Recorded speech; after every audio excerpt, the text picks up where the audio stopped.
My sister demanded 40% of my company. For 6 years, she has thanked a fund I secretly built. I am 34. My sister Dana is 41. And she was always the one our mother described as the doer. Dana opened a hair salon on Kessler Avenue at 26. On a loan our parents co-signed. I was the quiet one, who fixed laptops on a folding table in the garage. When I was 22, I told our mother, Carol, that I was starting a company doing computer support for dental offices. She smiled the way you smile at a child, holding up a drawing. That is sweet, honey, she said.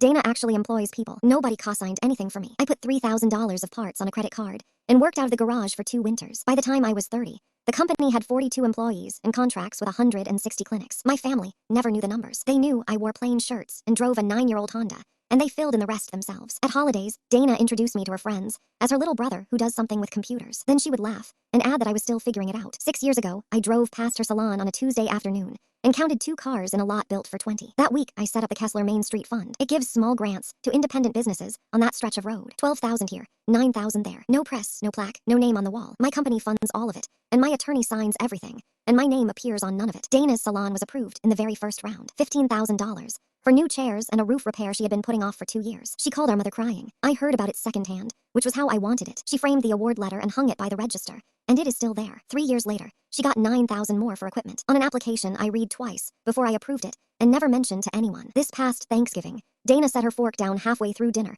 and said she needed to talk about something as a family. The salon was tight again, she said. Card fees, staff turnover, a chain that opened 2 miles away. Then she looked straight at me. I think it is time you made this right. I asked her what she meant. 40% of your company, she said. This family carried you. Mom and Dad co-signed for me because they believed in me.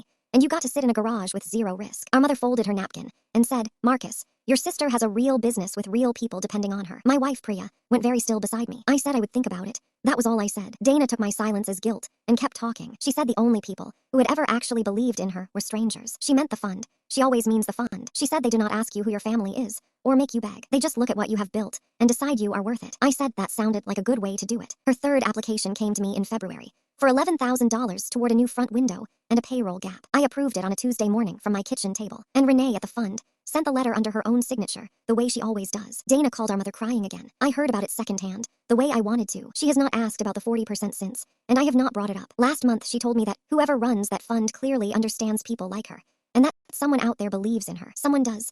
I have never corrected her, and I do not plan to.